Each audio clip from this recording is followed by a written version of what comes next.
Ayan nga guys, may gagawin tayo sa ating nilagang saging na saba. Ayan, dudurugin po muna natin hanggang sa maging ganyan na po siya.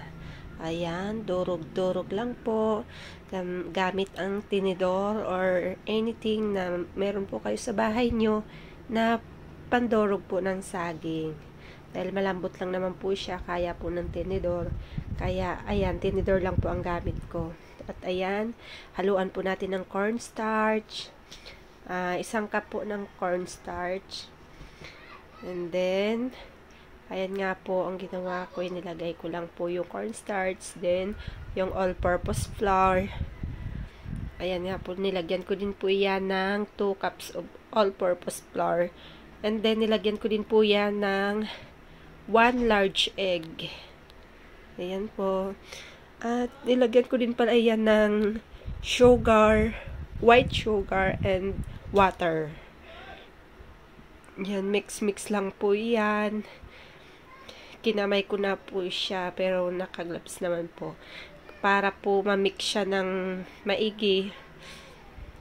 Ayan, kaya kinamay ko na po siya. Mas maganda po kasing mahalo ng maigi kung nakakamay po. Ayan, 'di ba? Kamay-kamayin lang hanggang sa mahalo po sila ng maigi. Pero make sure po na malinis ang kamay nyo or mag-gloves po kayo. Ayan. Para mas malinis dahil kakainin po natin iyan. Yan, gumawa po ako dahil pang merienda lang po namin iyan sa bahay. Ayan. Dahil kahapon ay nilagang saging din po kami. Ngayon, nagluto ulit ako at ginawan ko ulit ng panibagong twist para sa aming merienda. Ayan, dahil pag nasa bahay nga lang po tayo, ang sarap kumain ng kumain. Kaya para maiba naman ang saging na saba natin. Hindi lamang banana Q, nilagang saging, or kahit ano, pwede natin gawin dyan. Maging madiskarte lang, diba? Yan guys, nilagyan ko pala yung kamay ko dyan ng mantika para hindi po siya madikit. Pati po yung ano natin, saging. Mantika at ayan po yung cheese natin. Yan yung pang palaman po natin. Kahit anong cheese po pwede. Yan, ang gamit ko ay Edin cheese. At ang ating bread. Ayan po, pang coating po natin ang ating breadcrumbs. Ayan. Oh. Diba, bilugin lang po natin ang bilugin yon, ang ating saging na saba. And then, lagyan natin ng cheese sa gitna. At ayan, pagulungin lamang po natin siya dyan sa breadcrumbs na yan para pang coating niya. Diba? Ganun lang kadali, mga mi. So, ganyan lang. At yung paglalapagan ko sa kanya, nilagyan ko ng harina para hindi sila dumikit. Dahil malagkit nga po yung ating saging na saba na may harina at cornstarch. Kaya, ayan, mas mabilis pong dumikit yung breadcrumbs. Diba? Ganun lang po kadali. Bilog-bilugin mo lang siya. May palamang cheese na po yan sa loob. O, diba? Kadalawa na ako. At ayan ulit. Kahit anong size po, kung anong gusto nyo. Yan, pwede po siya. Ayan. Nahirapan po ako dyan dahil isang kamay lang po ang gamit ko. At yung isa ay nakahawak sa cellphone. Ako lang ang nagbibideo.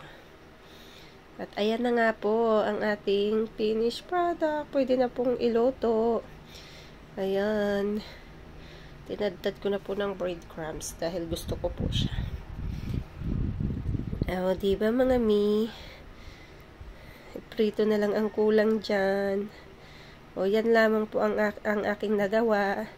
At yung size po, depende po sa inyo kung gaano po kalaki or kaliit. Ang sa akin po ay yan po ang aking nagawa.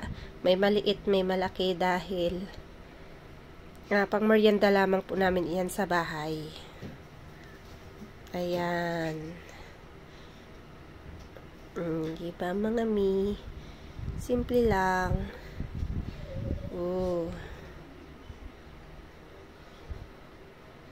Ayan. At ayan nga po, atin na siyang iluto. Magpainit tayo ng mantika, ay ng kawali, bago ilagay ang mantika. Ayan mga mi, maglagay na tayo ng mantika. O diba? Pag uminit na po yung mantika, ilagay na po natin ang ating mga banana balls. By the way guys, plinatin ko nga po pala iyan dahil yung kawali at yung mantika ay konti lamang po yung mantika. Kaya ayan, naplat po siya. Hindi na siya bilog. Pero okay lang din yan dahil pang merienda lamang po namin. Kami lang po kakain yan, hindi po namin pang benta. Pero kung pang benta po ay gandahan nyo po siya, bilugin nyo or kung anong gusto nyong size. Anong gusto nyong size or shape. Anong gusto nyo. Ayan. Yan na yung finished product ko guys. O, diba yung first batch. O, diba yung loob niya ay napaka-cheesy. Yan. Nakita nyo naman guys yung cheese. At ayan na po ang aking nagawa lahat. O, diba? Unlimited merienda na. Kahit walang sauce or anything, kung gusto nyo naman pong may sausawan, pwede na rin po. Pero para sa akin, sapat na po yan. Masarap naman na po siya. Masarap na siya. Sakto lang po ang kanyang tamis. Thank you mga mi!